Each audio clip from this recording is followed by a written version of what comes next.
everybody. Happy Wednesday to you, October 29th, 2025. You're listening to Kentucky Roll Call here on Big X Sports Radio.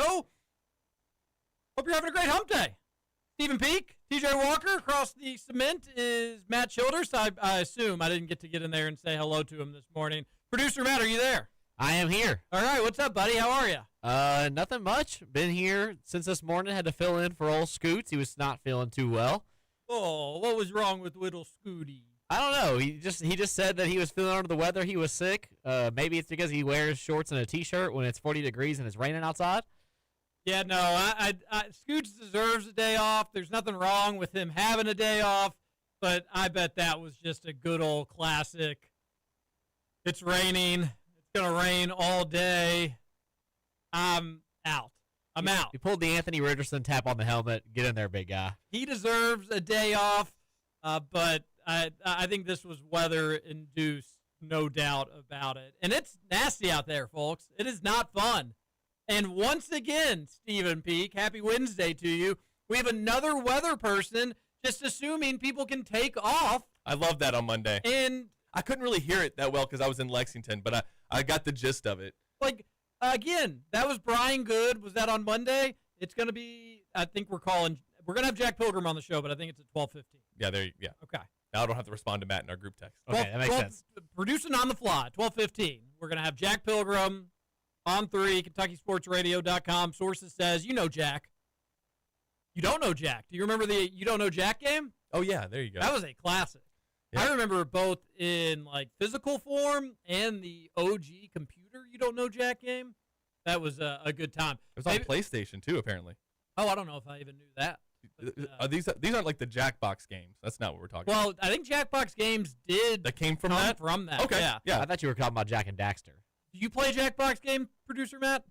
Do not, but I know what they are. Okay. That was big during COVID for me. So big during COVID and just really popular for, I think, millennials when they got into their late 20s. Instead of just pre-gaming and doing violent drinking games and then going to the bars, people just started to play Jackbox. Boo.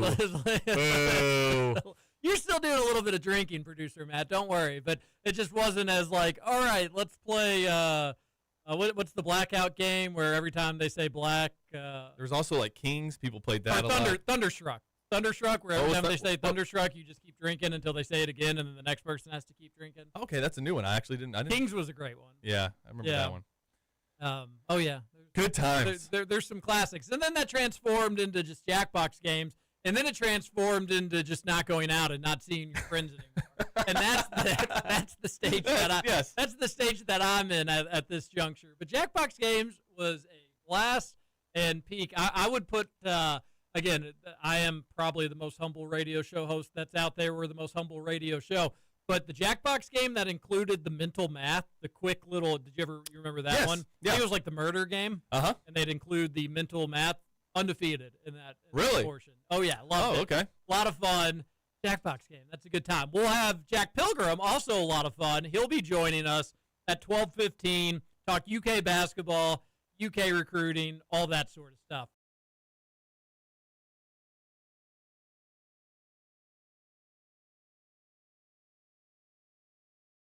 Monday, they're back, baby. The Dolphins, Tua had looked good.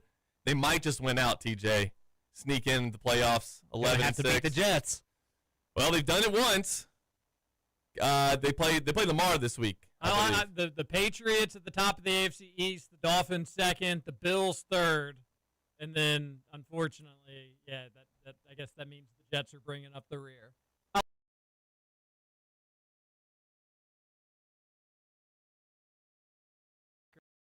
Whatever you want to call it. Yeah, two. I love football season, TJ. It's so great for me. Murray State 0-7, Kentucky 2-5, 0-5 in the SEC, Dolphins 2-6. I want to love football. It just keeps playing hard to get with me. And the funny thing about the Dolphins, obviously blown out by the Browns, but lost by 2 to the Chargers, 3 to the Panthers. They were 17-0 to the Panthers. You're in that game with the Patriots that you lost. You're in that game with the Bills that you lost. We're so close. I don't think you're good, but maybe not as bad as the record seems to indicate. I like to think, though, when you just lose a lot of close games, you are what your record says you are.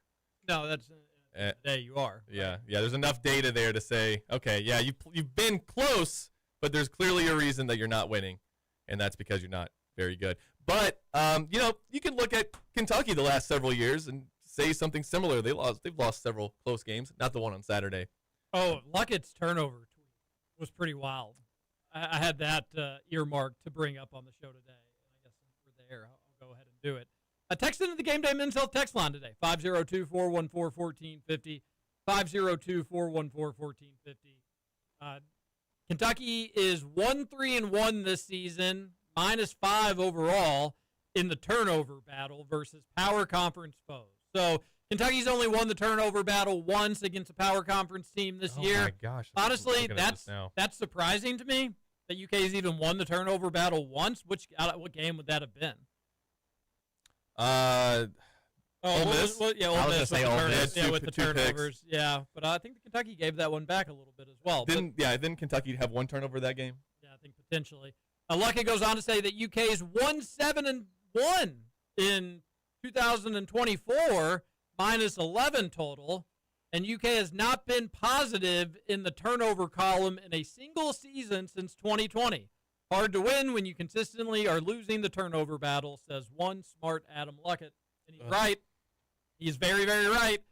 And that's just coaching, folks. Whether a team gives up the ball a lot or doesn't, what does that fall on? Oh, no, we happen to just recruit a batch of Butterfinger players. Oopsie daisies.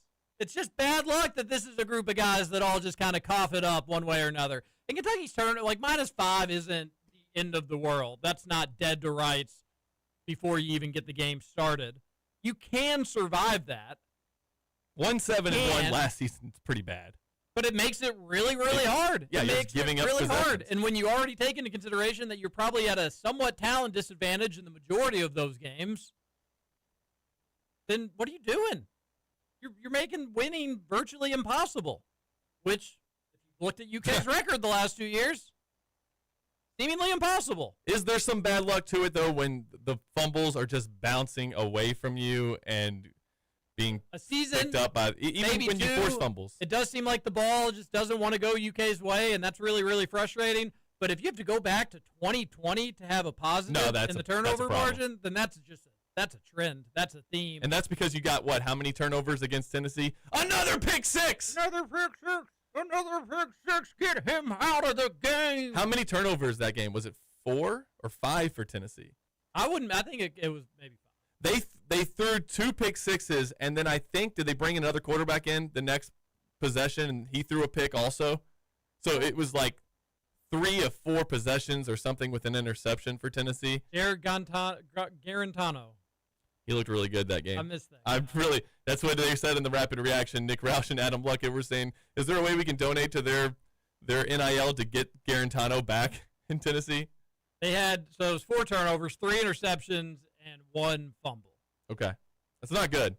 4 turnovers for the Vols in that 34-7 loss. I'd love to beat them again someday. That was fun. That would be nice to do that again in some capacity. But yeah, that was a wild stat that popped out to me from Adam Luckett. Normally we start the show seeing how everybody's Tuesday and mornings and afternoons has been. We haven't done that lately. We'll get back to that here in a moment. But we're going to get Jack Pilgrim on here, I'd say in just about a minute. Producer Matt, go ahead and give him a ring. Kentucky takes on Auburn this weekend, and you can guarantee it's a playing for your job game if you're Hugh Freeze. You're probably already on your way out, or you're seemingly on your way out. I guess not impossible that he could save his job.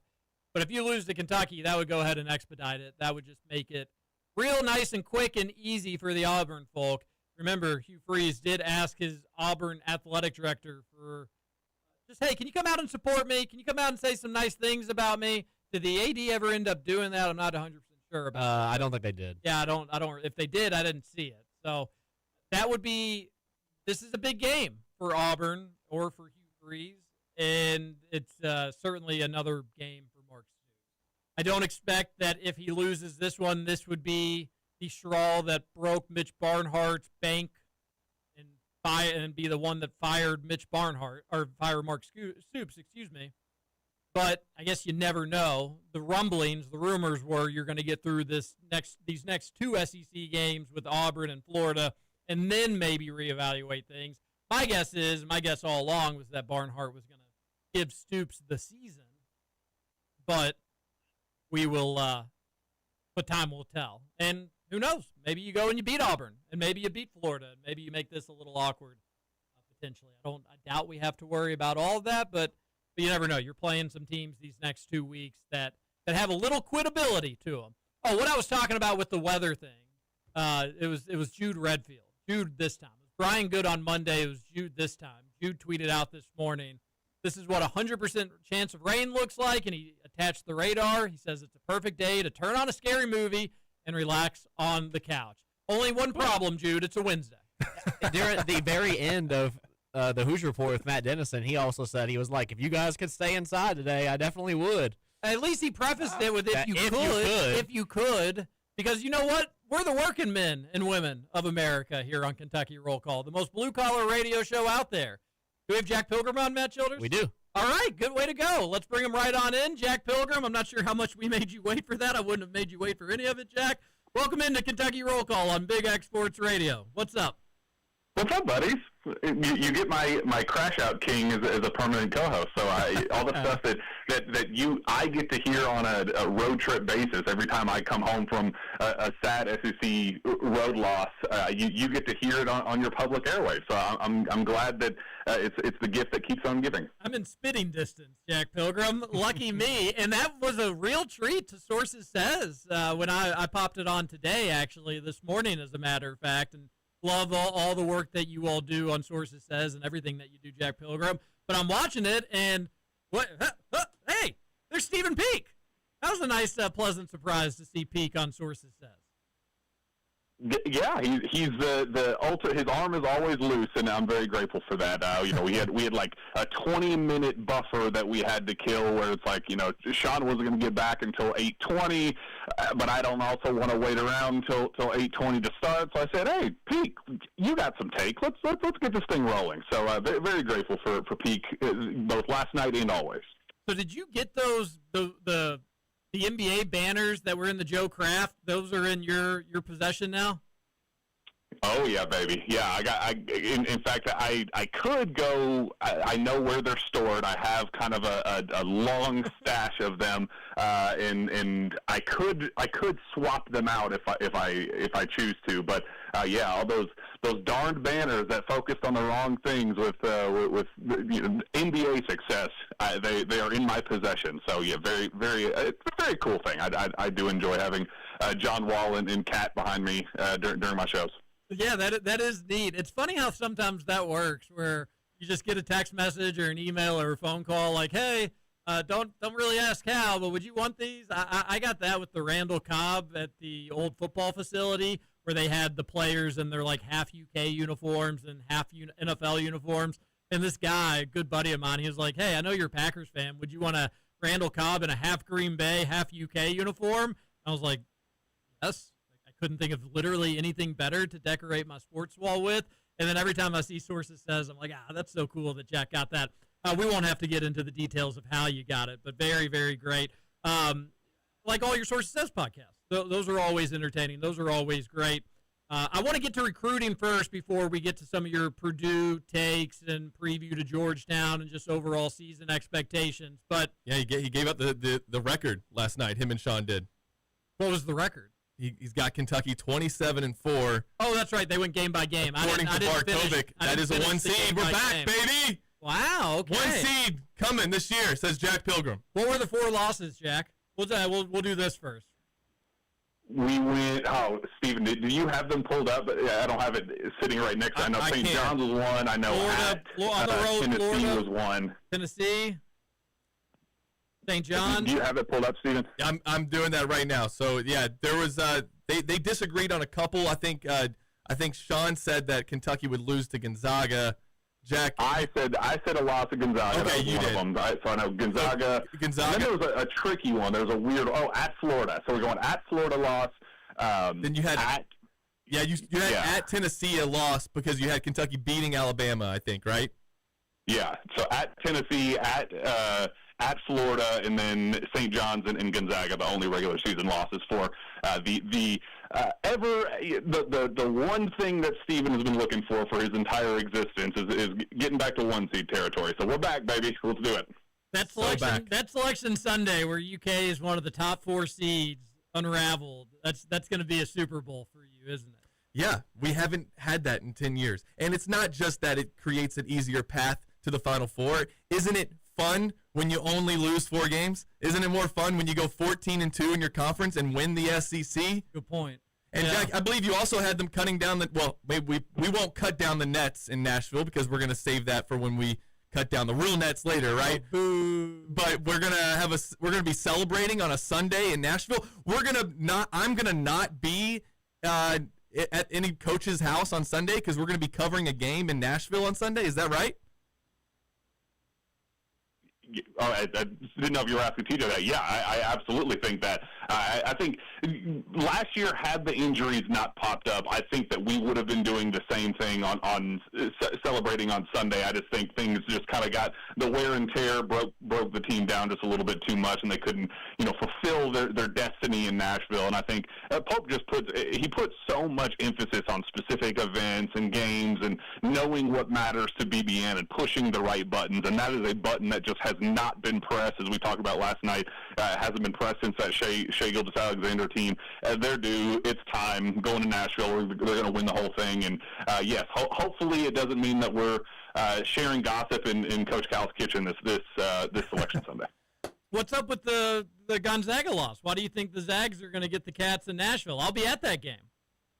Well, it's not necessarily a matchup thing. Graham Ike obviously just ate Kentucky's lunch last year, so that's something I'm keeping an eye on him back for the Zags. But I think it's more of a timing thing with coming off the late 9:30 win against North Carolina. There's going to be a lot to beat Caleb Wilson and that kind of dynamic. I think it's going to be a lot of fun. So I think just the quick turnaround from that Tuesday at 9:30 and then following that up with the quick return trip to Nashville on Friday. I think you turn into a homer if you pick a win in every single game. But I think if you're looking for some areas of potential hiccups and speed bumps to hit as the year goes on, I think that's kind of one of those tricky spots in the schedule. No, that's totally fair when you look at it that way on the schedule. When you have such a loaded schedule and you play so many Final Four contenders, obviously Tennessee excluded, but you play so many teams that have deep run aspirations in March, Gonzaga gets overlooked. I think, St. John's game and UNC and Michigan State and Louisville and all these big names. Gonzaga and Nashville is one that just doesn't get talked about a great deal. But Gonzaga in their 2 exhibition games against nobody of note, they've put up 111 points in both those games. Again, granted, against Northwest and Western Oregon, but they're off to a great start. I've got a bet involving Gonzaga that I'll get a little later on, but I was just curious what stood out about that, but the timing of that makes sense. And, nobody would have predicted the Ohio State loss probably in the regular or when we were going through game by game last year. But just the way that one worked on the schedule and 13 people getting engaged, Jack Pilgrim, it was a wonky game. The Gonzaga one could be a candidate for that. So good call there. What else? The St. John's game. The guard matchup in that one, I think, could be one of Kentucky. Kentucky does have just some incredible guard matchups this year. The Louisville game and the St. John's game. What would an Ian Jackson matchup look like for UK's backcourt? Oh, fun. Very, very, very fun. Yeah, that's athletes and defense and physicality.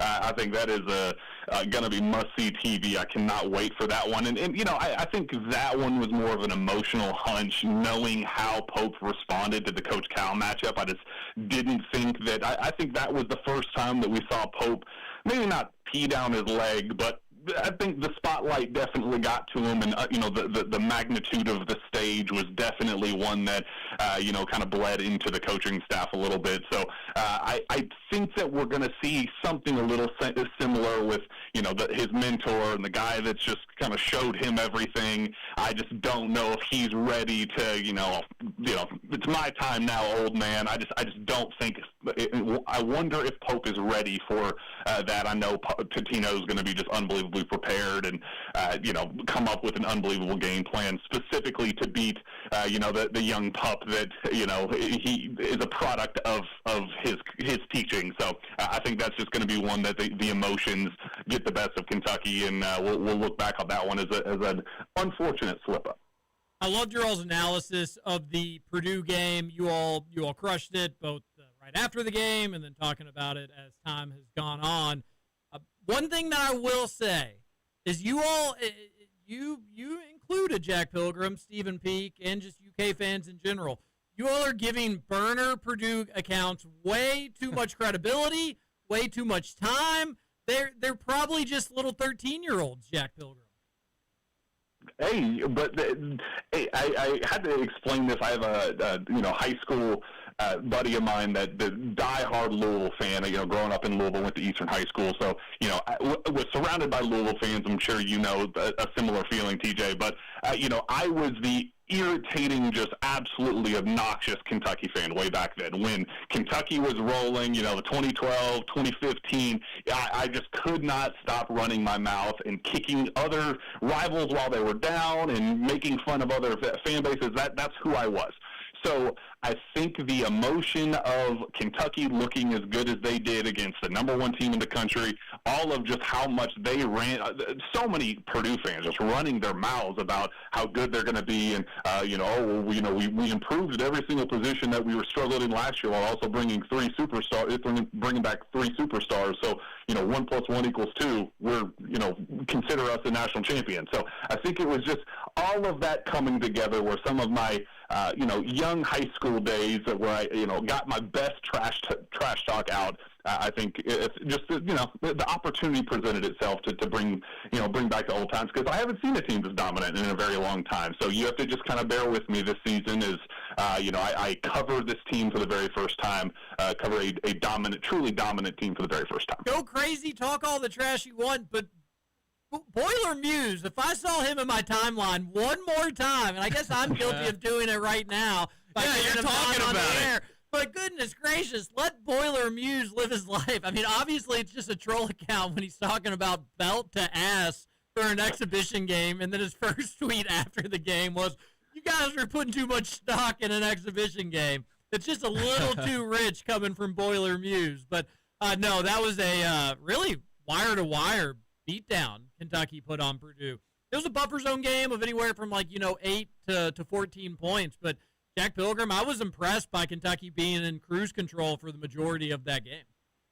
Well, and it kind of goes back to what I was saying. When you have Fletcher Lawyer, you have Braden Smith, you have Trey Coffin-Wren coming back, so much is put on just the floor being so much higher for Purdue than everybody else. You have 295 combined starts coming back with championship experience, guys that just coming off a Sweet 16, where they truly thought that Purdue roster was a piece or two away, specifically in the front court, to be a shoo-in for a national championship. Like they were so confident, national talking heads, so confident about this roster, as being the chemistry and the cohesion, all the stuff that takes time, that they already had all that stuff taken care of. Now it was just kind of about showing the world that they were capable of that. Then Kentucky, as you so eloquently said, belt to ass the entire game, where we look like the team that's been together and had 295 combined starts together. Like it truly blew my mind how ready we were and how well they executed the game plan on both ends. And it just missed me with all the nonsense about, well, Matt Painter doesn't scout for exhibition games. So Mark Pope is going to scout individual players, transfer portal additions, and no, how would one scout for in the portal era? How would one scout a game like that without any current game tape of these guys playing together? Everybody is on a level playing field, and it's just excuses. It's absolute nonsensical excuses, and I was very, very, very proud of how far along they were. And if they're this pretty right now without Jalen Lowe and Jaden Quaintance, we can talk quite the game once we get to January, February, March. Jack, where did you pick him to go in the tournament on the prediction show last night? Oh, I said it's a Final Four team, and Sean kind of maybe reel it in a little bit, and before we see them play an actual game without Jalen Lowe, without Jaden Queens, before saying make room up in the rafters of Rupp Arena. It's time. We're hanging the banner. I feel confident enough to say the pieces are there for a Final Four. What happens, so much of it is luck and the ball bouncing the right way once you get to the Final Four. That I feel good that this is a team absolutely capable of cutting down the nets, but will they? I think that's something we'll just have to get the feel for as the year goes on. But I definitely believe that we'll be running it back in Indianapolis. Whether that's a good thing or a bad thing, TBD, because I absolutely despise that city. We've never been hurt in Indianapolis before. That's the thing you just have to remind yourself, Jack Pilgrim. Georgetown on Thursday night, 7 o'clock at Rupp Arena. Georgetown has played one exhibition game where they took on crosstown rival George Washington in D.C., and they won. They won by like 9, I think it was. It was a close game at halftime, close game in the second half, so unable to blow away George Washington. This Georgetown team, players like Caleb Williams, who's in his sophomore year at Georgetown, Malik Mack, who's in his second year at Georgetown, but third year overall, he was at Harvard. And then supposedly for the Kentucky game, they're going to get Baylor transfer Langston Love back for that game. So they'll be pretty good 1, 2, and 3 at those positions. I don't know too much about their front court. I don't know a great deal about their depth. Ed Cooley teams, usually hard-nosed, physical. You kind of get what you get when you play against them. But anything to be nervous about on Thursday, or what are you expecting in that game for the Wildcats? Yeah, I wouldn't say nervous, but Georgetown's a pretty fascinating team. They lost 6 of their top 7 scorers, and the 2 draft picks, absolute superstars in their own right for what their roles were last year at Georgetown. Lost a ton of production, and most teams would kind of look at that and go, well, we're in rebuild mode. But Ed Cooley goes out and gets 6 high major transfers coming in, not pulling from Valpo or Fairfield or something like that. Let's go get a 27 point per game scorer from mid-major U. Let's go get some contributors from UConn, from St. John's, from go down the list. And I like the makeup of the team. I like there's an intrigue with the pieces, but I just don't think the talent or depth is going to be there to match Kentucky. But I do think it's going to be an interesting matchup. I think they're going to be able to throw some unique looks at them, and they have some athletes, they have some length and defense. So I do think it's going to be fun. There's a kid, KJ Lewis, came in from Arizona. I actually really liked him out of high school. I wanted Kentucky to pursue him a little bit harder. Kind of knowing that he'd be a long-term 4-year type of guy that could contribute year 3 or 4. So they're kind of seeing the fruits of that labor after kind of getting him from Arizona. So I do like him quite a bit, and I'm interested to see how he stacks up against the Kentucky backcourt. That's going to be fun. Again, 1, 2, and 3. We consider that a strength for UK, even with Jalen Lowe out. It is certainly the strength for Georgetown. They've got some potentially all Big East players in that backcourt and maybe on the wing there for Ed Cooley. Again, they don't likely have the depth that Kentucky has, at least on paper. It doesn't appear so, but it's still October, and we're still learning a lot about these teams. But that should be another fun one on Thursday. It's not the Georgetown Tigers or Georgetown College. This is a Big East team that is expected to kind of finish middle of the pack of the Big East. So this is another good test for UK because we are 13 days away from that U of L game, and U of L's got a good backcourt. They hit 23 threes yesterday against Bucknell. They were letting it rip in that one. I think they took far more 3-point shots than 2-point shots. So another good test Thursday, and then 12 days from Thursday, Jack, it's the battle for the Bluegrass.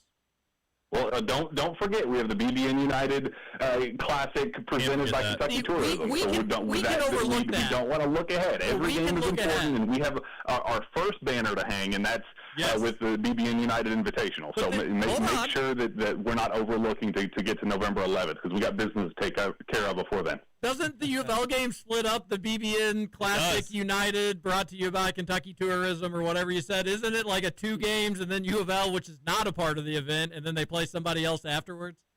Well, it's like Act 1 and Act 2. It's an intermission. We got to just understand that it's an event you got to let marinate a little bit before we get to the real eyes. Get our eyes on the prize with cutting down the banners at Rupp Arena. We'll go take care of business against Little Brother. Do what you got to do on November 11th, and then we'll get back to the real business at hand, and that is hanging a banner for BBN United Tip-Off Classic presented by Kentucky Tourism.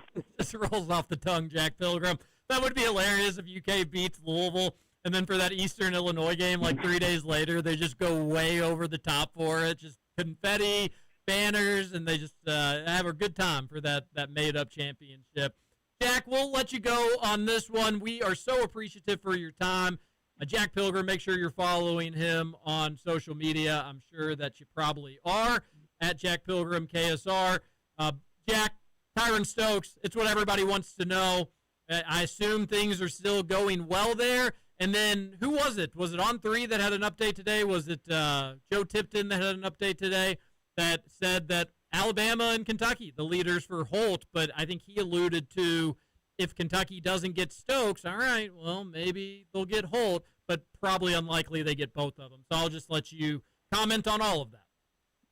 Yeah, I think the Tyron Stokes thing is frustrating. I get it for a fan base, but this kid operates his own way. He goes by the beat of his own drum, and kind of wants to call a shot. He's the number one player in the country, and I think he's a kid who's gone through some stuff, has had a rough life, and so that has kind of led to some trust issues and some privacy things where when things leak about him that he doesn't get to get out of in front of and control the narrative, it kind of turns into, well, who leaked in my camp? Do I have to worry about people? It kind of became something that it didn't necessarily need to, when my understanding was that there was a plan for him to commit that weekend of Big Blue Madness, and Kentucky was going to be the choice, and we should be celebrating that. But I do think the publicity of all of that, where he wasn't able to kind of control the narrative and as the number one player in the country, announce where he's going to school, when he's going to school. So I think that kind of led to him hitting pause and just kind of, hitting reset a little bit. I don't think anything has changed about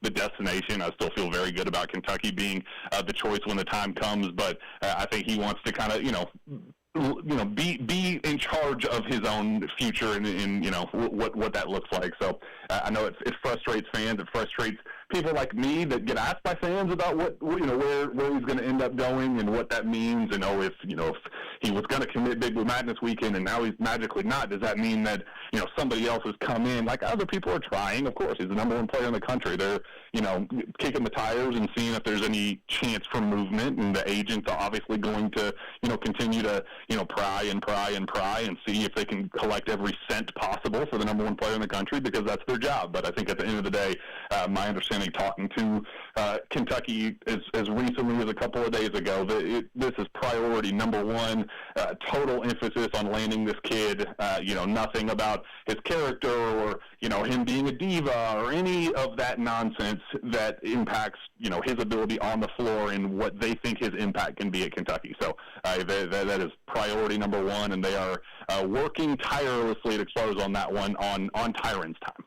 He is Jack Pilgrim. Make sure you're following him on X at Jack Pilgrim KSR. It's basketball season. It's the busiest time of the year for Jack, but he is as happy as could be.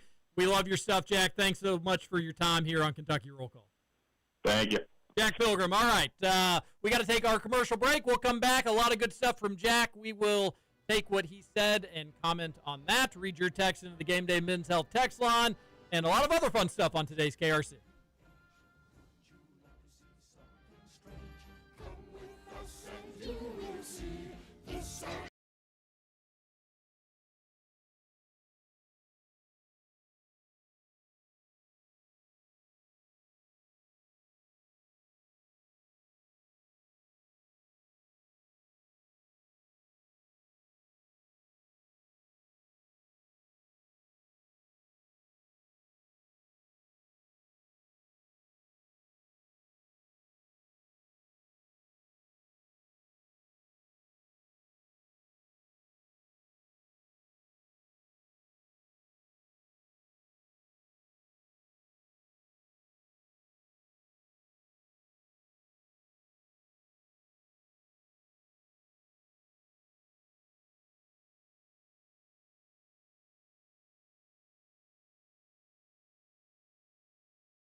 Terrifying!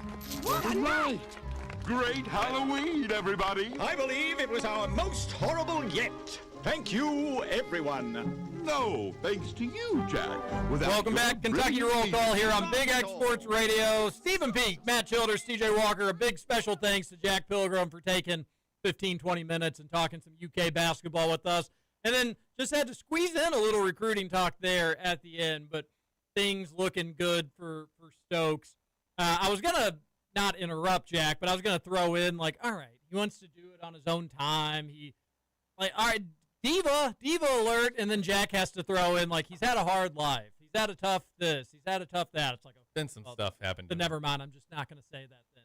Until there's a commercial break, and I come back, and then I just then it's okay. It's fair game. 5 minutes later. Got a second to process you all that. screaming through the walls, punching each other over there. In all seriousness, he can do it whenever he wants, but it seems like it's just going to be Kentucky. It seems like the dollars and the cents just seem to make sense for Stokes to UK.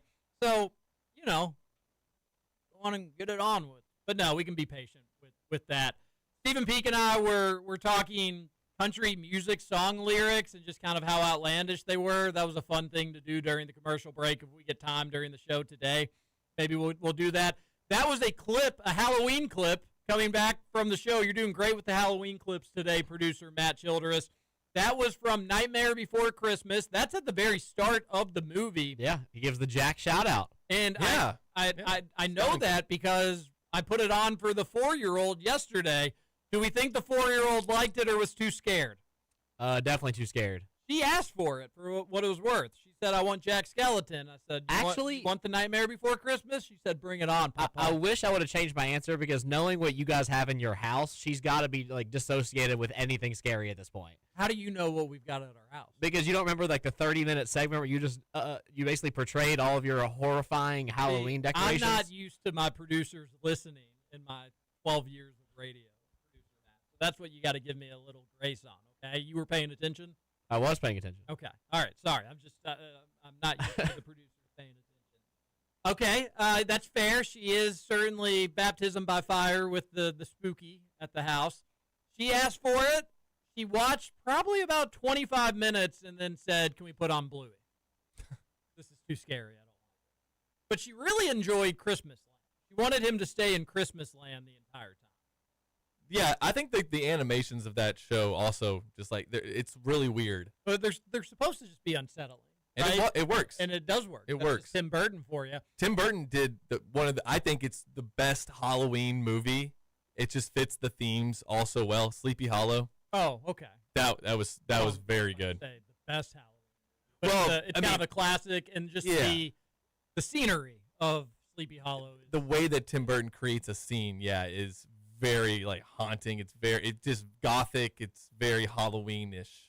The Sleepy Hollow high school team, their football team is led out by a headless horseman. That's so cool.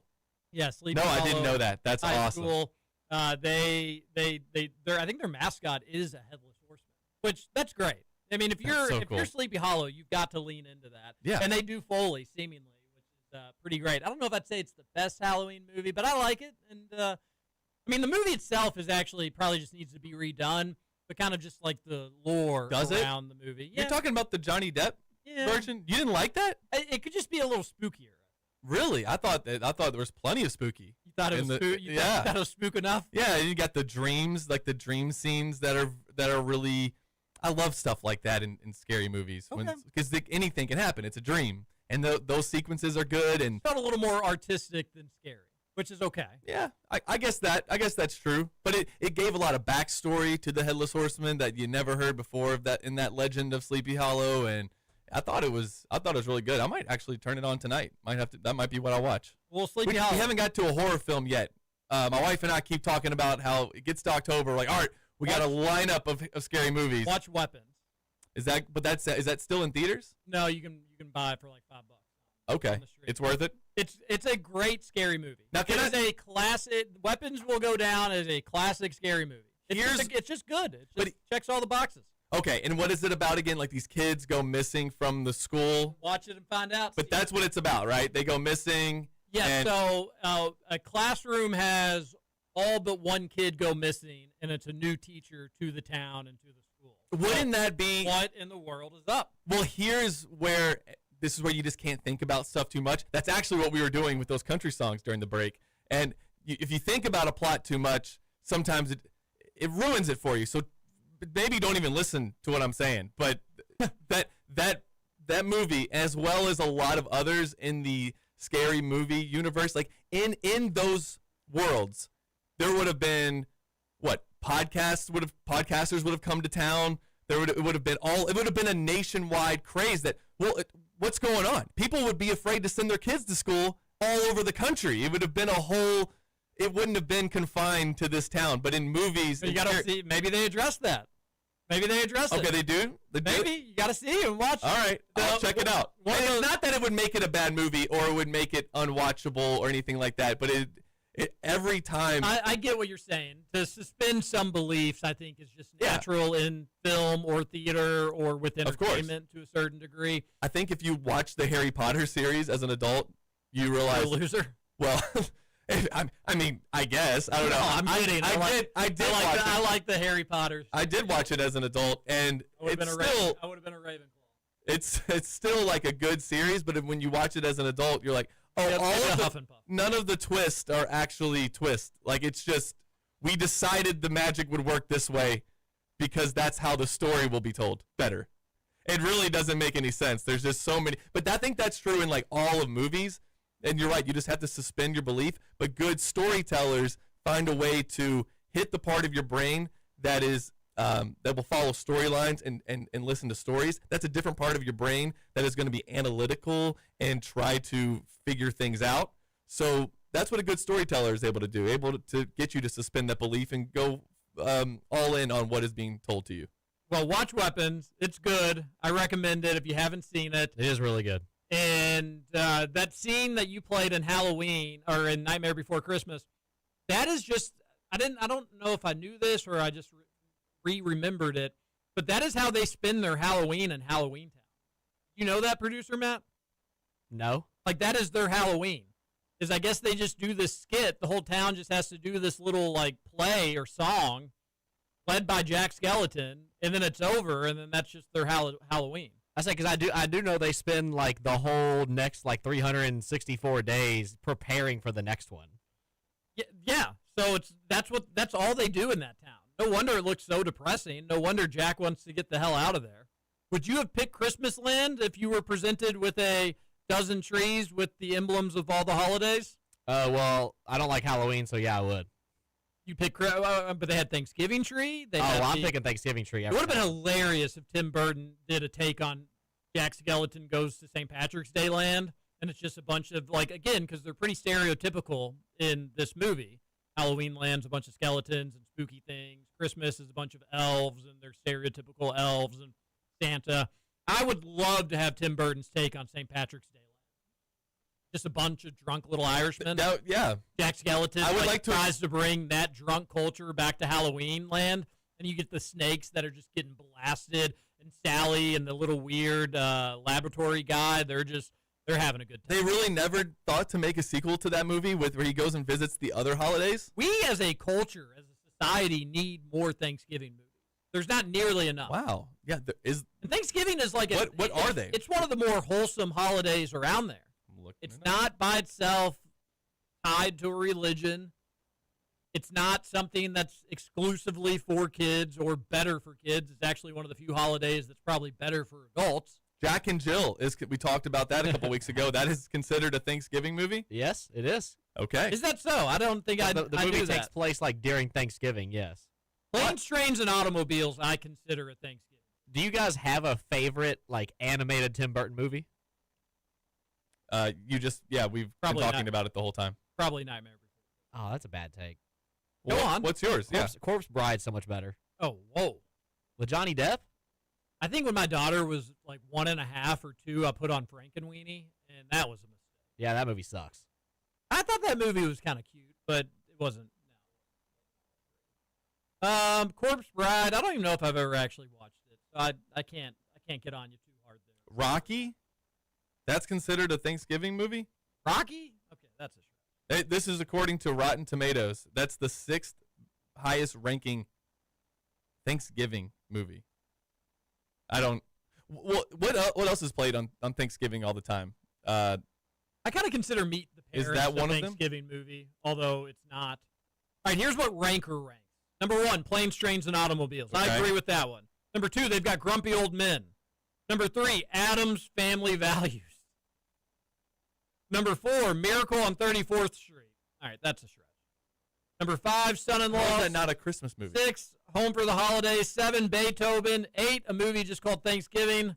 9, Dutch. And 10, Nightmare Before Christmas. I mean, just a stretch to call Nightmare Before Christmas a Thanksgiving movie. There's really none. Yeah, there's really very little or none. Huh. That is We need to interesting. change that in this society. All right, let's get to the text line here because what else are we doing this hour? 502-414-1450. The texter says, a source says, sources don't says. Oh, people Sources are upset say. with you with that, including me. What is it? It's Sources say? Sources say. Sources says. Okay, I think I just didn't know what the actual name of the podcast was. Oh, Sources say. Sources say, yes. And Wildcat Sung also corrected you for that. Intentionally trying to make Jack mad by saying sources says. I was wondering, actually, if you were doing that. Just saying it a little wrong just to see if it gets a rise out of Jack. I promise you, Jack, totally unintentional. Sources say. Sources say. That Steven, is were it. you the one who texted them back? Simon says. Sources say. It's funny when I. All right, get on- I'm sorry, Jack. If I was not, I would never try to intentionally. Jack sent me a very nice message last week. He's the man. I would never intentionally try to rile up Jack, and I'm appreciative for his time. That'd be a bad. The only people I'd rile up is the up to no good people. The up to well, yeah, he's obviously listening. Wildcat's tongue. It's funny when I get on my Apple News and I'll see something that says sources say on there, like right before. I'm like, whoa, wait a minute, and then I'm like, oh, that's a very common headline title. Yeah. But the show last night was great. I really liked the way Sean was breaking down. I didn't get to some of the finish it, produced but stuff, and I enjoyed it. I actually, you can call me a pessimist, I guess. I had the worst record of the three of us. Sean also 27-4, different losses. I had 26-5 because I had us losing to Arkansas at Arkansas, where they didn't. They had UK winning at Arkansas. Yeah, and I just think like that's Calipari is gonna want to win that game, and for whatever reason, it's not that like of course he didn't want to lose to St. Peter's and Oakland, but Calipari in big games or in games where people don't think he can win, that is really when Calipari is at his best.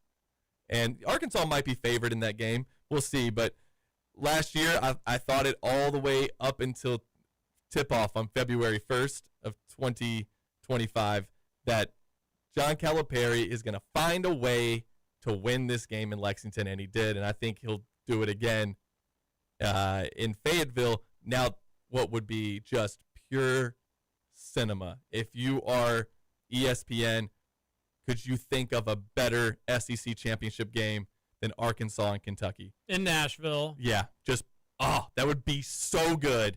And that's where I think Kentucky beats Arkansas. I think they get the revenge in Nashville. So I got them at 26-5 regular season and then finishing. I don't care if it's in the 29-5. championship. It'd really probably be better if it was on that Saturday, honestly. If you had it just, I don't know, there's something about that Saturday crowd that's a little bit better at the SEC tournament than the Sunday crowd. It'd be harder for UK fans to get a ticket because you'd be competing with 3 other fan bases versus just the one. But that has never been an issue. When Nashville builds their indoor stadium, do you want the SEC tournament to go to a dome? No, but I mean, random question here to close out the hour. It's going to be nice to have a Final Four there. I don't like it. Shooters hate shooting in domes. I know why they want their Final Fours and championships there. So no, if you have Bridgestone right there, just use Bridgestone because you're not going to fill that place up anyway. So I prefer domes and stadiums if necessary for conference tournaments much more than NCAA tournament. And I understand that you have to do it for the Final Four. But there's Bridgestone right down the street. But no, I would like when I went to the SEC tournament in Atlanta in 2011, my entire friend group in college, there was like 30 of us that got to go just because it was at the Superdome, and there was $5 tickets, so we were all able to go. Okay. I think with the popularity of SEC basketball, and now that schools are starting to get a taste of the good life in the basketball world, you need to intentionally try to make these at domes. And I think, one, you'd be really impressed with the week attendance, just for the attendance for the week, and then especially for that Saturday. I think that Saturday you get, let's say you were in Nashville at their new football stadium. They're building a dome in Nashville. I think it's going to be ready in 28, maybe. Is it going to be a dome? Is it it's going to have a dome shape? I think it may has a chance to open up the roof, but it can definitely close, and they're gonna plan to host Final Fours and Super Bowls and all sorts of fun stuff. Things that they couldn't host at their still relatively new. That's not relatively new, but when was that built? Like 98 or something like that. So we're still we're not even talking about 30 years. But you got to have stuff inside if you want to host these things. But I'm just saying, if you had Kentucky, Tennessee, Auburn, and Alabama playing in an SEC semifinal Saturday in Nashville, and you did it at a dome, I mean, you'd legitimately have 30,000 people there. So I think if you have a chance to do that, you should do that. And secondly, it just makes tickets more accessible. You get more people in to see games instead of people having to spend thousands of dollars sometimes for books. With the thousands of dollars, though, the money really is how expensive it is to stay in Nashville. I mean, I'm talking tickets specifically, but you're right, the whole rigmarole. However, some people may say, you know what, if I can get $20 tickets for these games, even if they're nosebleed in a dome, I'll drive back and forth. I'll drive an hour and get a hotel. You live in like Franklin, yeah, Kentucky? Something along like that. All right, hour number 2, Kentucky Roll Call. I have a bet that you just can't miss on, folks. I don't want to say guaranteed because I don't want to get sued, but, folks, it's going to be a winner. I'll tell you that when we return, and a lot of other fun stuff on Kentucky Roll Call. Your text into the Game Day Men's Health text line. Neat.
Welcome back. Hour number 2, Kentucky Roll Call here on Big X Sports Radio, 96.1 FM, 1450 AM. Get those texts into the Game Day Men's Health text line, 502-414-1450.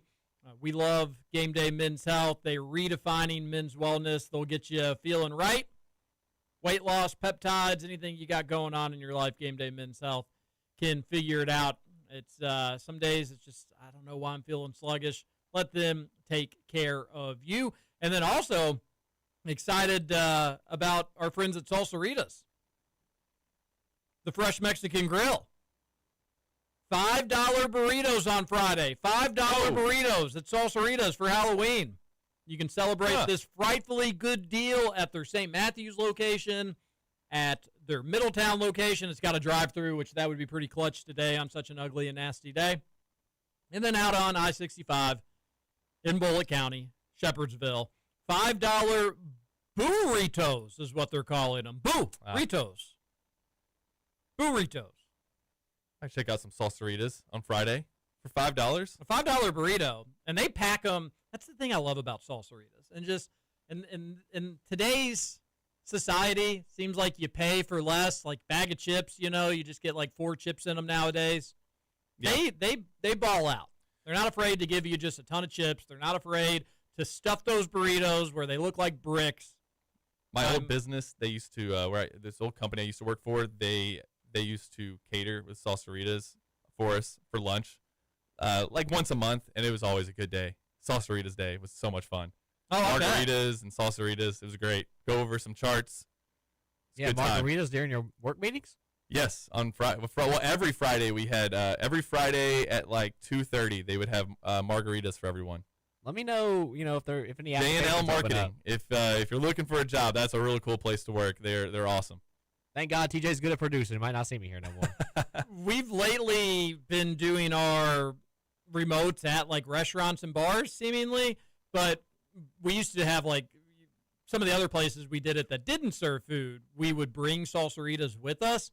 There was like a car dealership that we would go to a few years back that we'd go to somewhat regularly.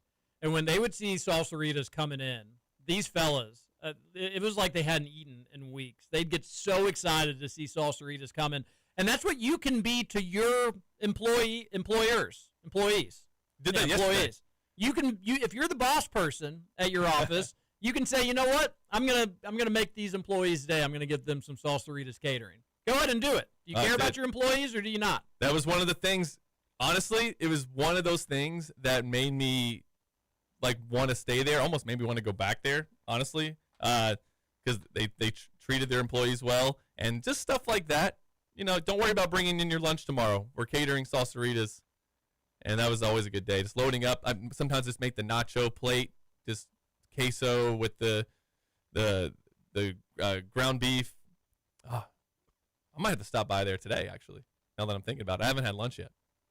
Did you see the Newsmax host who, speaking of Salsaritas, the Newsmax host who asked why anchors always pronounce Spanish-sounding names with an accent? I wonder that all the time. It's an old Bob Costas SNL skit, by the way. We're going to have to get that pulled up to producer Matt, but I sent producer Matt the tweet. It's kind of a funny clip from Rob Finnerty, the Newsmax anchor. But what were you going to say, Peak? Oh, just that, when I worked for Louisville City, we'd work with a lot of different announcers, and whenever there was like a Spanish name or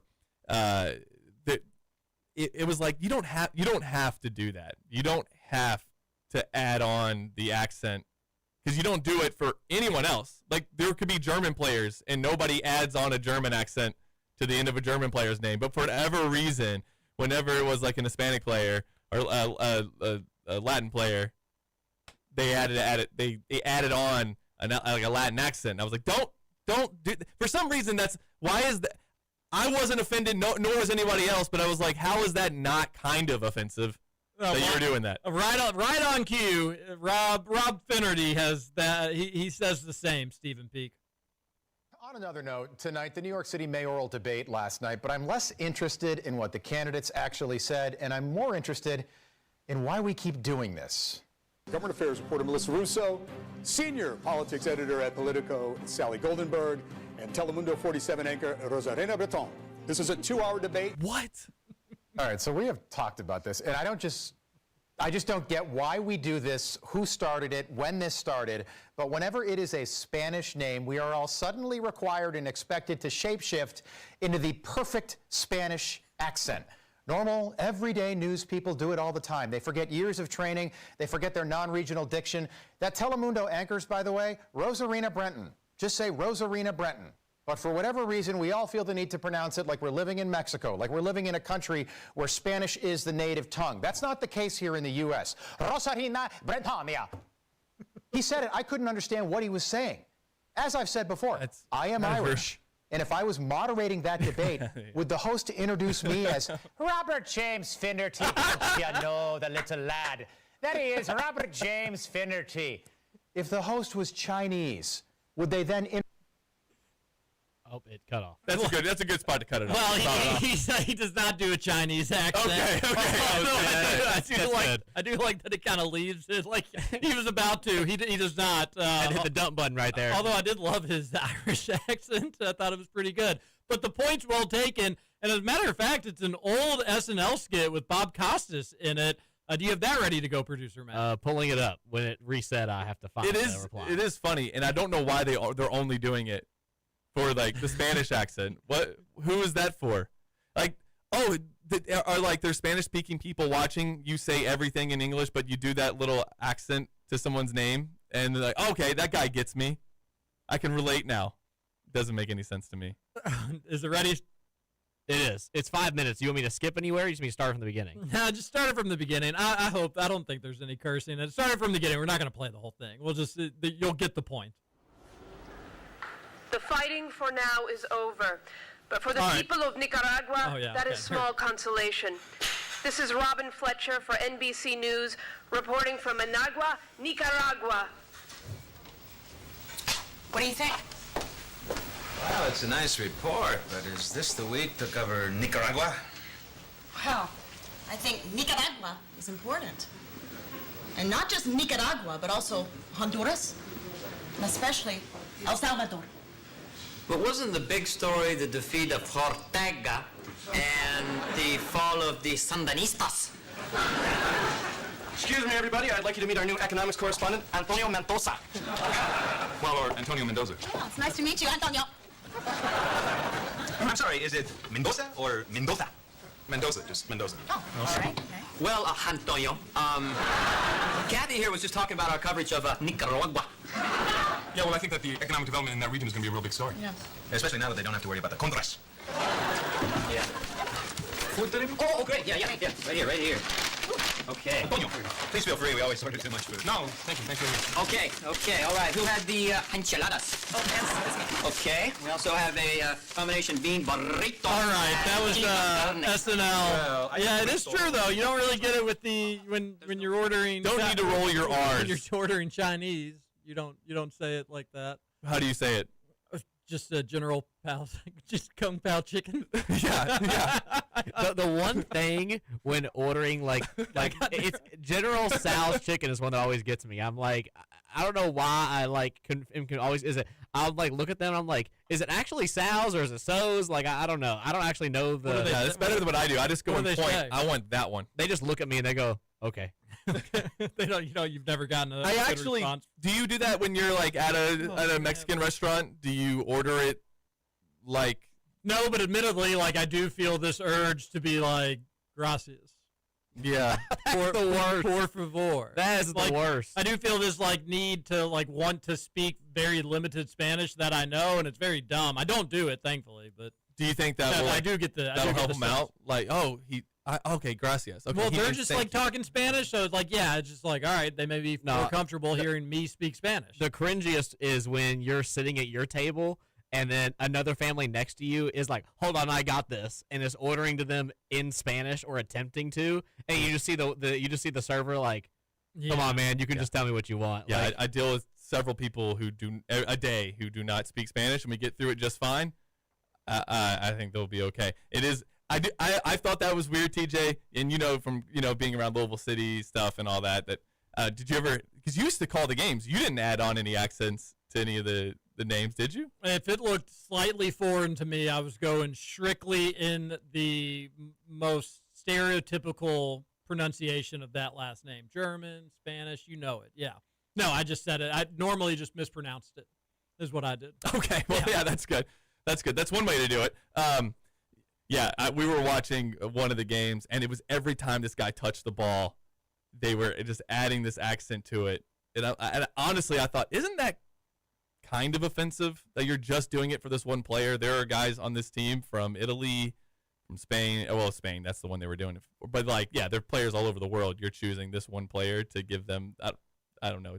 I don't know if it's for a Spanish audience. Doesn't feel like it would be, because then they would be listening or watching the broadcast in Spanish. It's one of those things where, if it's a name where, the name in, if you listen to, somebody, who speaks the language, speak it, it has a genuine tone to it that you kind of have to mimic. Then if you say it in, your normal American English, you sound kind of dumb reading it. You know what I mean? You're like, that's definitely not how I pronounce that name. It's not John Smith. It's, something else. But then if you're just, adding on, an accent to it just because it's a Spanish name, that is offensive. It should be. I'm offended. I don't know. Do I get to be offended by this? You can get people get offended by far less. Get offended by whatever you want here on Kentucky Roll Call on Big X Sports Radio. Get your text into the Game Day Men's Health text line 502-414-1450. Did you fellas watch the World Series last night? Yeah, excited. Game 5 tonight. Yeah, it's down to just the best of 3 now. Yes, and typically the team who wins Game 5 wins the series. So, Blue Jays won in Los Angeles 6-2 last night, and they are back at it again, one final game at Dodger Stadium for the 2025 year, and then they will go back to Toronto on Halloween, and then Saturday if there is a Game 7. But do you think we'll get a Game 7? I think we will. I think we'll get the Dodgers to win tonight, and then I think you'll get the Toronto Blue Jays to win on Friday. I like that Canadian accent. Thank you. Nice. And then we'll get I do think we'll go to Game 7. What about you? I want it. I want a Game 7. I would like to see it. When's the last time the World Series went to 7 games? Do you know that? I'm actually, I got it pulled up right here. It was 2019. Washington Nationals and the Houston Astros. I was not going to guess that. So I was wondering if the last one happened to be the Cubs and the Indians. It wasn't. I was thinking that was the last one. Yeah, 2017, the Dodgers were involved in one that the Houston Astros won. And then October 30th, 2019, Washington Nationals and again. Yeah, I don't remember the Nationals winning the World Series. You don't? It was it was the season I think they got rid of. Help me out here. What was Bryce Harper? Thank you, Bryce Harper. Yeah. The memorable Game 7 World Series, they did not list the Cubs, which is bizarre. Makes me worry that this entire list is just not going to be all that great. That's literally the best one. I don't even know how you could argue. The Giants versus the Royals in 14. Cardinals versus Rangers in 11. So we've had... Okay, look at that. When was that article written? This was an AI brief written in the last 20 seconds, right now. So we've had, 3 or 4 Game 7s in baseball since 2011? Pretty good. Yes, since then, right. Yeah, I think we're heading towards one.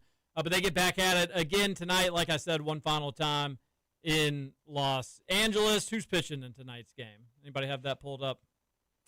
I did, and now I don't. Is it the guy that used to pitch for the Bowling Green Hot Rods for Toronto? It's Trey Estagio. No, Trey Savage. Yeah, and Blake Snell for the Dodgers. Blake Snell. Yeah, wasn't he with the Bowling Green Hot Rods? I didn't know if Snell was a hot rodder or not. I'm pretty sure he was. I'm going to pull that up right now. Yeah, he was. But the Dodgers minus 190 there, and the Blue Jays plus 165. I think the Dodgers win tonight. Do they cover a run and a half? You can get them even money if you think they win by more than a run. My guess is they probably do.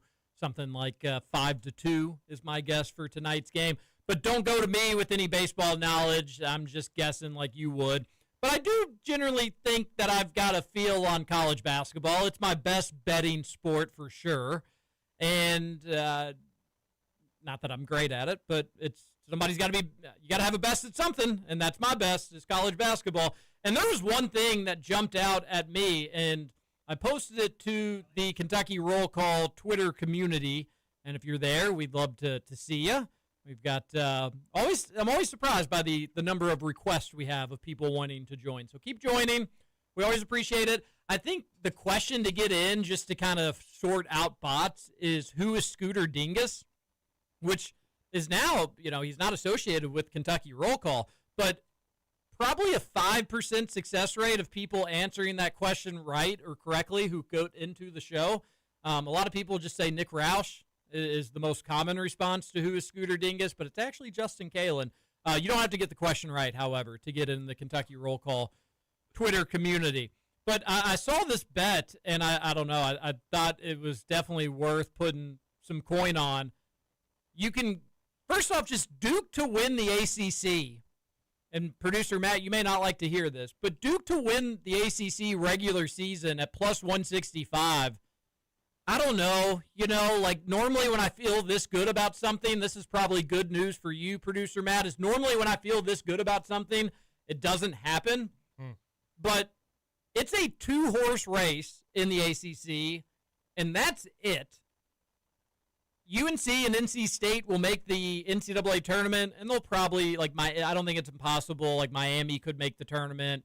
I doubt Virginia does. I don't think it's impossible that the ACC gets 5, maybe 6 teams, but that may be pushing it. But I would guess they get 5 teams.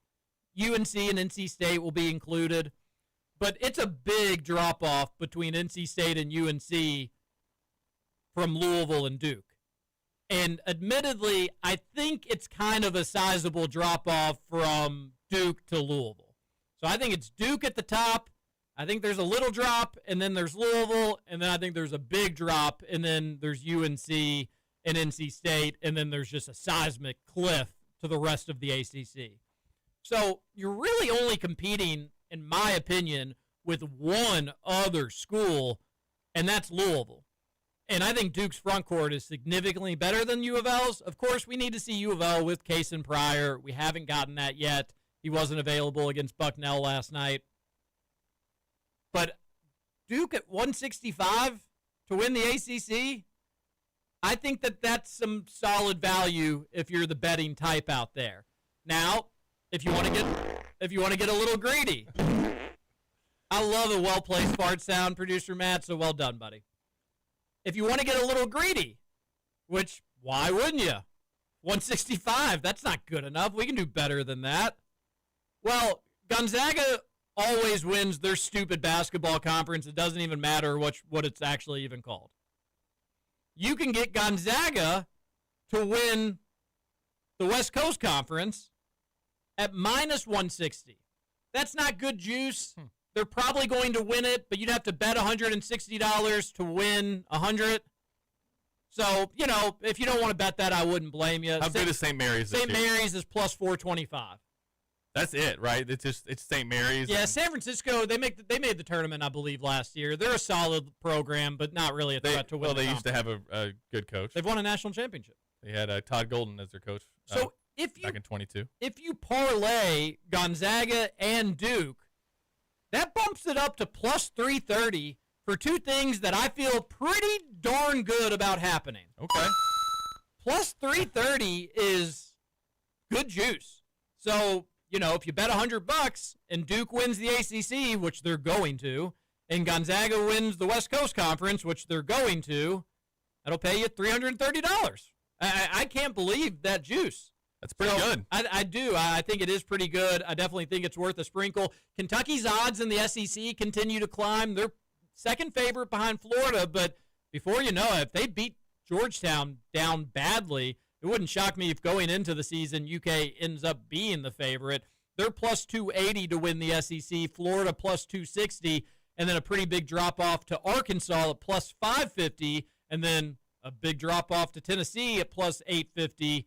And then Alabama's right there at plus 900 before you get to Mississippi State at plus 1,800. So they really consider it a two-horse race in the SEC, but Florida or Arkansas, Tennessee, and Alabama. I'm high on Arkansas. I think Arkansas at plus 550 is worth it, or kind of worth it, except Cal just doesn't value regular season. He's dumb for doing that. That's not a point of pride to him to like get a conference championship. No, but he wants to win every game. Calipari's not okay with losing. He just has been. I just think Arkansas will have a slump at some point in like January or February because that's just kind of normal for Cal teams. Bartovic, can I just to your point? Yes, go ahead. To your point about Duke, Bartovic has them only losing 2 games all season.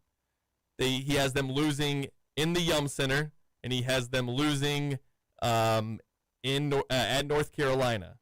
And I want to see what he has for Louisville. This is one of my favorite websites to go to just for predictions and whatever. But I think with Louisville, it's very similar as well as far as like, yeah, just a few losses. Is the what happened to the ACC? What happened?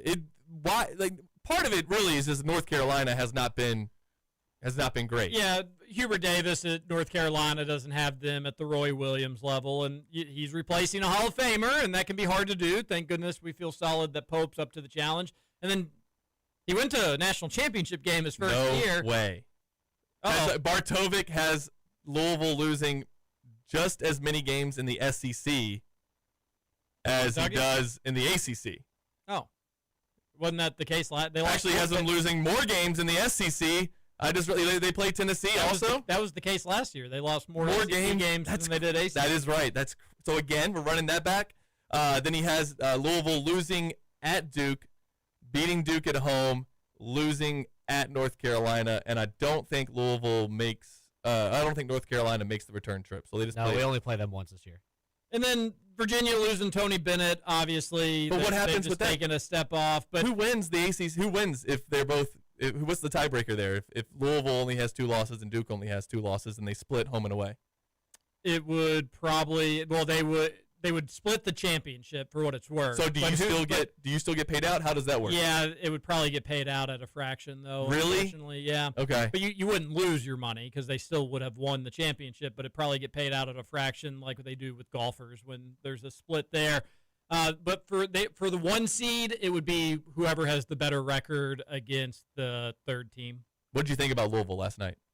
I thought that I want to get to that. I want to spend a segment with that. I want to just talk a couple more bets since we're on a little bit of a betting segment. Sorry, I'll take this in a totally different direction. No, keep me in line. I do want to talk to you, Val, and I've got them down to get to. It's just we're going to take a break here soon, and let's come back and talk Cards versus Bucknell. I know producer Matt's chomping at the bit. It says that in the ACC, if the regular season championship comes down to a head-to-head, like say it goes to Duke, like Peak said, where it's like 50-50, it also goes to each team's winning percentage against the teams occupying the highest position in the final standings. One more time, producer Matt. So it goes down to which team has the better record against the ACC teams with the highest standing in the ladder for that season. So, like, if Louisville beat more teams in the top 5 of the ACC than Duke did, Louisville would get it in the tiebreaker. Okay. And there's your hypothetical ACC March conference tie-breaking scenarios for your October Wednesday. I know everybody was dying to know. I got a couple more bets for you. This one in the American, Memphis is the favorite. I've seen Memphis. I'm not a believer. That being said, they're at plus 200. They're the favorite to win the American. I don't know who it is that's going to beat them, and I probably need to do a little bit more research on that. South Florida with Damian Collins, they're plus 300. Happy birthday to Damian Collins. North Texas at plus 500. Tulane at plus 600. I've got no idea, but Memphis just is not that good. Maybe the rest of the American really, really stinks. So come back to me on that one. I've got to do more research, but I like beating Memphis there.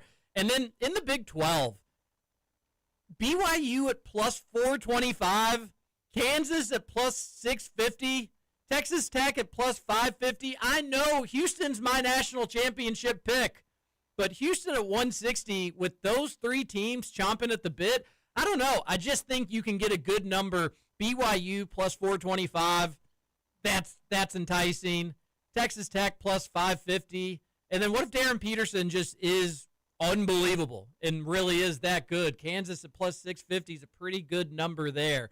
I just kind of like to beat Houston there. But, again, similar to beating Memphis, I'm just not really sure who I want to pull the trigger on. But I'd lean BYU at plus 425. And then just a free money alert. I don't know who's winning the Big East between UConn and St. John's. I don't know. Braylon Mullins being out for UConn doesn't help, but he should be back by conference play, so it doesn't really hurt. But St. John's is the favorite at plus 120, and UConn's the second favorite at plus 125, and then a big drop-off to Creighton at plus 750, and then a major drop-off to Marquette at plus 3,000. Wow. Yeah. That seems like a lot for the team they're thinking is going to finish fourth. I don't know who's going to win between St. John's and UConn, but if you bet 100 on both of them, you're going to pocket either 20 or 25 bucks. One of those two teams is going to win the Big East. I wish I could tell you which one. That way you could just win the money outright. But if you just split the bet, you would win something. You would win 20 bucks. So, again, if you did it if let's say you bet 100 on both of them and UConn won the Big East, that would cash back $225. Your investment was $200, thus you're pocketing just $25. Again, we like to win a little bit bigger on Kentucky Roll Call, but free win's a win. Free money is free money, and either St. John's or UConn is winning the Big East. It ain't going to be Creighton. It sure as hell ain't going to be Marquette, and somehow Villanova is the fifth favorite with Caden Lewis and Devin Askew. So it's St. John's or UConn's to lose. You bet $1,000, you make $250. Again, yeah, it's going to be one of those two teams. I can tell you that much. So there's a couple things that jumped out at you. Purdue's the favorite in the Big Ten, even after that beat down to the Wildcats. They're plus 200. I like Illinois plus 550 there. And then if you're a big Donovan Dent believer, UCLA is plus 700, but I just can't get behind Mick Cronin.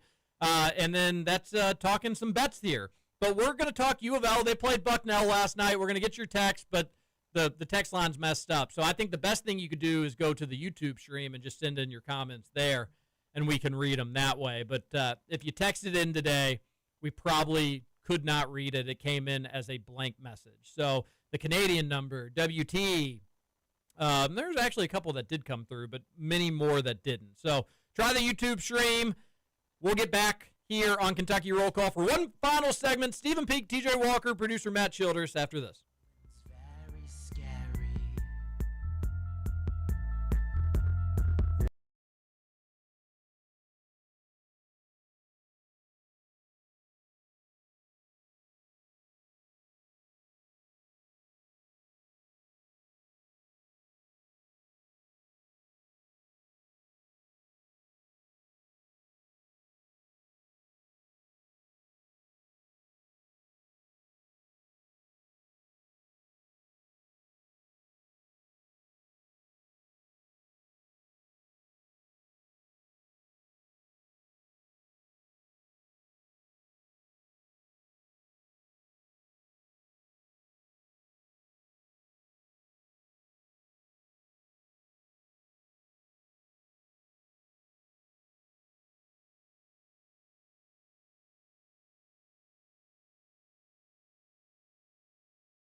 Hubie Dubois. I recognize that voice anywhere. You look exactly how I pictured you. To be honest with you, you don't look like the way I was picturing you. I guess my radio voice throws people off sometimes. Yeah, I think that's it. Have a seat, man. Welcome back. One final segment. Kentucky Roll Call here on Big X Sports Radio. A little Hubie Halloween for you. Good Halloween clip there, producer Matt. Stephen Peak, I'm TJ Walker, part of Kentucky Roll Call. Go ahead and like us on YouTube, like the podcast, leave a review. Do us a favor if you don't mind and you enjoy the show. We appreciate all that good stuff.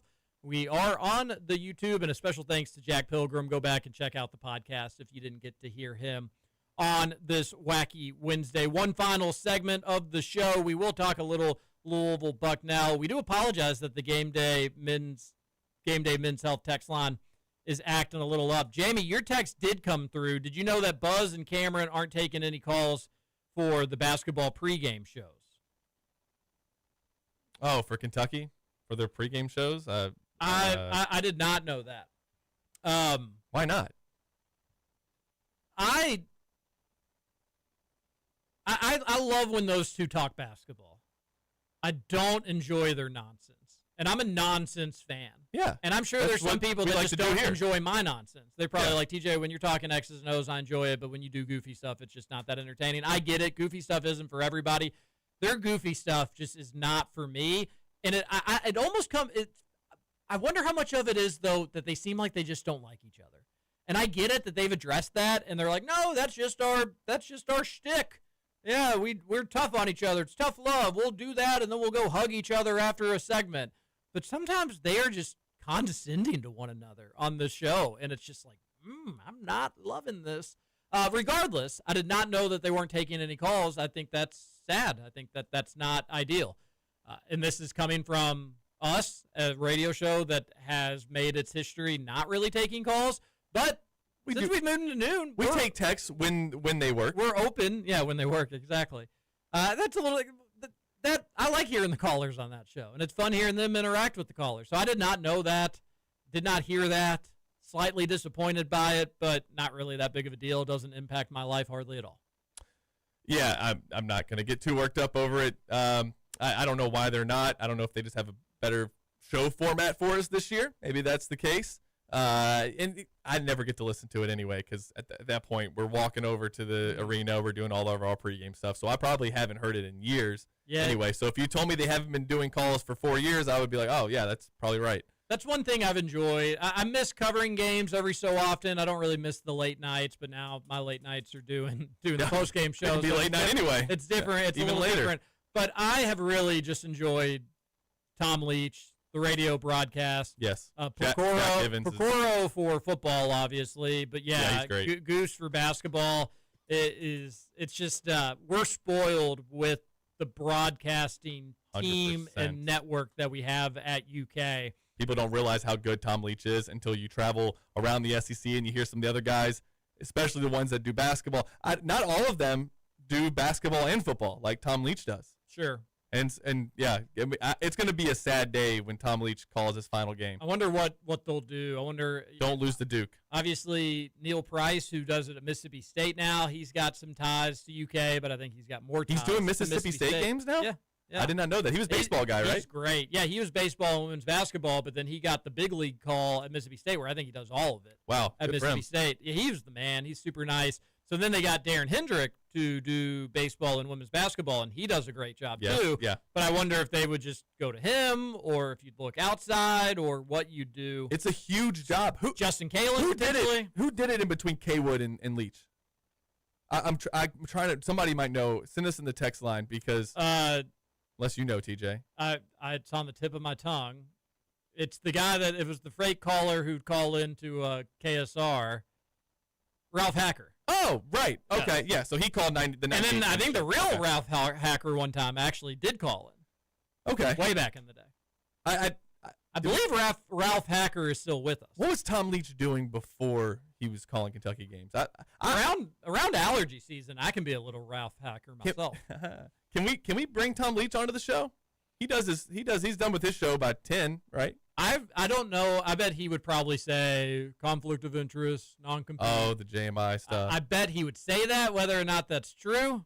We've had him on 11 Personnel before over on the KSR YouTube channel. Well, I'd love to have Leach on. It would honestly be an honor to interview him. And I've talked with him, and I think we did interview him in a horse racing capacity. We did a show out from Keeneland way back when. Yeah, he's into that. Have you heard the stories of him looking at games? Our show used to be the same time as it, so it was a non-starter. But yes. Yeah. He's got the ponies on in the press box, too, in between timeouts and stuff. Totally believe it. Totally believe Tom Leach, man. He's awesome. Texter says Ralph Hacker was between Kaywood and Tom. Thank you, Texter. Another Texter says, I just got the Cats plus 400 on FanDuel to win the SEC. That is a good bet. That's a good bet. If you can get UK to win the SEC at plus 400, that's a good bet. Doesn't mean necessarily it's going to win, but that's good value with this loaded of a UK team. Plus 280 is what I saw it on DraftKings, and wow. I think that's a decent number. But plus 400, though. Plus 400 is worth it. If you can get UK at plus 400, no doubt about it. So good on you. Another texter says, it's the Canadian texter. This is the only text that we have from you, Canadian texter. You can kind of see mini Amari Williams in Mo Diabate. Love that he can just get a rebound and go. I just love that. That's great. I like that as well. I don't think he's nearly the passer that Amari Williams was, but I hope to be proven wrong. I just don't think that tape is out there on him, if it exists, but maybe that's the magic of Mark Pope. However, what I love about Mo Diabate is his versatility defensively. Mm-hmm. He can really guard a bunch of different positions. Like 3 positions. And I bet you I know that Malachi Moreno took him out on a screen. Excuse me, I'm going to get that wrong every time. Malachi Moreno took him out on a screen, but I bet he could guard some 5s if we had to. Yeah. I don't know a scenario that's going to happen. Maybe on a switch or, just whatever. We saw him in that. Well, I mean, for like extended period. I think we could go half of a half. 6'9"? It's probably generous. Probably close to 6'8". But he gets up and gets the rebound, and that ball doesn't. Amari had some issues last year that he'd go up and grab a rebound and kind of bounce around his hands a little bit. And he'd be like, just grab the ball, and no issues with Mo Diabate. I mean, I saw we were breaking down film today with Brandon Ramsey, Zach Gagan, and we watched as Mo just went up one arm, grabbed it, corralled it, and then Kentucky was going. Yes. And it's those little things, like when you're looking at what makes the number 1 team or a top 5 team different from a 10 to 15 team, it really is those little things. It's Colin Chandler driving baseline, and instead of going up with a contested floater, kicking it out, and then that guy not taking a shot but passing it to the other guy who is now wide open and can take a set shot. It's little things like that, and Mo Diabate specifically does those little things. We also watched from that Purdue game him come out on a switch and guard the guard, actually tip the ball away, then retreat so that they could switch back, and he can guard the big so that I can't remember who was guarding the point guard at the time, but that I think it was Jasper, go back and guard the one, go guard Braden Smith, who was a ball handler. So, yeah, those little things, I love Mo Diabate. I think he's going to be a fan favorite by the end of the season. Oh, it won't take that long. Well, you're right. I can't wait to watch their film breakdown. You all do such a great job with that stuff. So, yeah, well stated. U of L looked better last night. Producer Matt, it took them a little while to get going. Near the end of the first half, it was Bucknell leading, and then U of L went on a big run, though, to make it a comfortable lead at halftime and never looked back. But, yes, if you hit 23 three-pointers, that is helpful, including 8 from the star freshman Mikal Brown. 13 shots taken by Brown, 11 three-pointers. So 11 of his 13 shots were from deep. He added 6 assists. 28 points was a game high. Isaac McNeely with 18, Ryan Conwell with 15, and double-digit scoring for Javon Hadley. And Sonata Frew looked a bit more comfortable with 11 points. Producer Matt, what'd you make of your Cards yesterday in their 99-76 win over Bucknell of the Patriot League? Well, like you said, in the first half, early on, the defense was definitely not up to par with what I would like to see at all. Took a timeout here. I think it was like 7 minutes left, 8 minutes left in the first half, and then they came out and the tenacity and the effort looked like a lot higher. and they end up rallying off. I think it was like a 27-3 run or something to finish the half off. And the second half was just, I mean, use the term in the Purdue game, it was a buffer game. I mean, they were so far ahead, it didn't matter what run Bucknell went on. They went on a few here and there. Louisville never kind of gave up an inch, and they just kind of continued to chip away. At one point, they were almost up to a 30-point lead. Other than that first 10 minutes of that first half, I really didn't have any complaints. Frew looked in that first half really uncomfortable again. Second half, it seemed like he was kind of getting up to pace, which I'd like to see. He was getting involved in the offense. He was playing a lot better defensively, doing really great as a shot blocker. I'm going to really need Kason Pryor to come back because I feel like he'll help this team a lot. But offensively, I mean, I have no quarrels at all. You can't make 23 three-pointers in one game and have something to nitpick. Would you? Okay, well, I actually disagree. Or at least I think, at least for radio conversation's sake, do you have an issue that Louisville in the game, I don't know why the box score went away, out of their 62 shot attempts, 46 were three-pointers.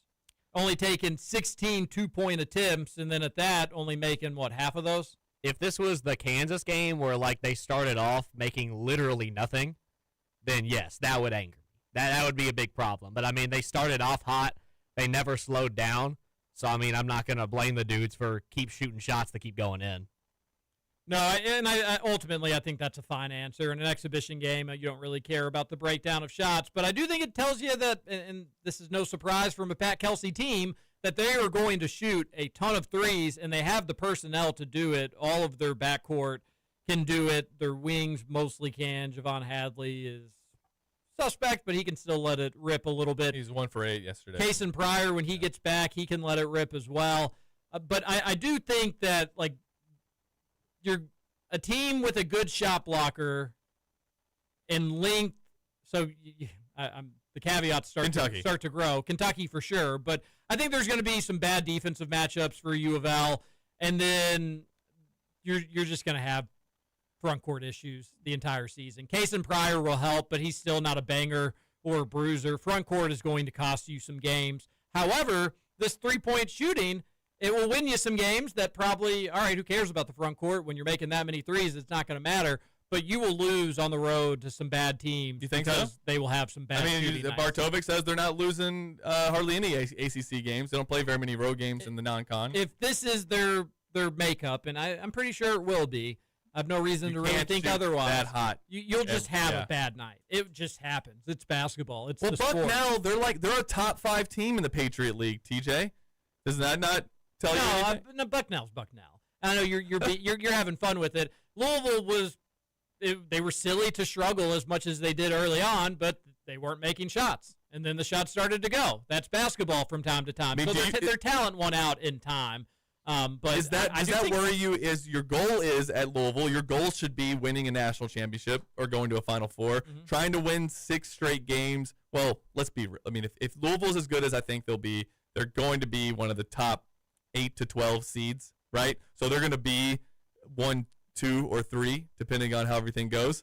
So do you think you can win 5 games in a row playing that way? I think that is what John Calipari, it's why he does not build a roster around shooters.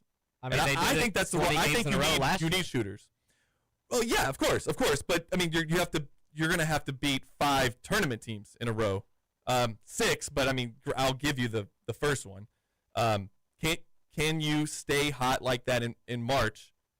And I mean, 23 to 46. But I mean, you're going to beat a lot of teams that way. You can ask that about literally any team in the league. You can, but a team that shoots this many threes, though. Not every team's going to be shooting 40, 45 threes a game. You're right, but I mean, any team going into the tournament can have that's the point of the March Madness is tough is can any team win 6 games in a row? It doesn't matter how you play. You're right. Only one team does. It does matter how you play a little bit. And it's true. If you're a team that is just totally reliant and your offense is exclusively shooting threes, you don't have a great track record of winning in March. Teams that have versatility offensively, that are 3-level scoring teams, that have penetrators but also shooters, and then they have interior scoring options, they fare better than other teams as well. But on the flip side, producer Matt, guards win in March, right? That's what everybody wants to have. You want to have the best backcourt potentially. But it is true that, like, it's not realistic to expect to have great shooting night 6 nights in a row. Well, you got to win with a bad shooting night in March. That's March Madness 101. And Calipari's philosophy for so many years, well, really, except minus 1 year, and they lost in the first round. So I could see why he's continuing this philosophy at Arkansas. He does not want to rely on shooters for these single elimination tournament games, because what if we have a bad shooting night? He wants to know that he has length and he's got height that he can rely on. That will always be there. Defense will always show up. But these guys in these tournament games, they get nervous or shots just don't go in for whatever reason. That's why he doesn't want to rely on shooters. I'm not saying that you can't win this way. I mean, I think Villanova shot a lot of threes when they won in and what year was that? 2018, I think, when they kind of steamrolled through everybody. So yeah, I mean, you can win this way. And that's what Pat Kelsey's betting on this season, and that's going to be his. I don't think Pat Kelsey is going to change his philosophy ever. So, and to be quite honest, I like Pat Kelsey's philosophy. When you have a number of shooters, okay, maybe Mikal Brown Jr.'s off in the Sweet 16, but you have other guys. You have Isaac McKinley, you have Ryan Conwell who get hot for that game. Yeah, where not everybody has to have a cold night at the same time. Exactly. It could be a possibility. All right, I've got to run to another obligation, but I'll be listening to you all for the final 6 minutes. The text line is wacky, at least on my end, and I can't wait to see what Halloween clip producer Matt has for us. We will have Trivia Thursday tomorrow, more Halloween fun as well, but these two, you're in good hands for the next 5 minutes. Well, TJ, just as you're going out of the room, I was going to bring up Saturday's football matchup in the Plains, Auburn, Kentucky. It's the battle between the number 1 and number 2 coach on Andy Staples' hot seat rankings, and TJ's leaving. Is Mark Stoops really on a hot seat? Is Mark Stoops on the hot seat? Like, is that seat even hot anymore? Oh, that fire has got to have sputtered out at this point. It is on fire. When I think of hot seat, I think of like, oh, this coach has got to get it done now, or he doesn't have a chance. Well, Marcus has no chance. Okay, but it's over. But what you're saying though is that he is beyond the hot seat with the fans, but with Mitch Barnhart, his boss, who is basically just looking for any reason to not fire him, this game would be like this is it, I think. I mean, for the fans, it might have been Ole Miss this year. But from what I'm understanding, if Mark Stoops can win this game on Saturday, beat Florida, and let's say something crazy happens in the Louisville game, I don't think any of this will happen, by the way. I'm just saying that this is what they're holding out for. You're just playing hypothetical. Yeah. I think they lose on Saturday. Maybe they beat Florida, but how can you be so sure about that? And then I don't think they're going to beat Louisville or Vanderbilt. But I think in terms of is his job on the line, yeah, I think this is the hot seat bowl. Hugh Freeze cannot afford to lose this game. Even though Mark Stoops has lost the fan base, clearly his boss isn't ready to, make any moves just yet. So if he can win this game, if he can pull off a couple upsets, Kentucky can go 6-6, go to a bowl game. Maybe Mitch says, all right, let's run it back next year. But I agree with you at the end. I mean, the fans have already. I'll say, isn't the fallout from that happening? Like we discussed, you and I discussed this a couple of days ago, that like nobody ever wants their team to lose. That's not a thing. But at the same time, if you pull out a miracle, you go 6-6, and then Mitch Barnhart is like, you know what, we'll give him one more year. Like, wouldn't you think that the fallout from the fan base would be worth more than Mark Stoops paying him out now and trying to find somebody else? Yeah, you can't afford to be bad like for 3 years in a row, and you just can't afford to have the apathy that we had. I talked about this as people were leaving the stadium on Saturday. There were a couple people who were kind of pissed off, but most of the people were just like, it is what it is. We like tailgating. We come here. We get our ass kicked and we go home. That's just what we do. That's not good. You're not going to get.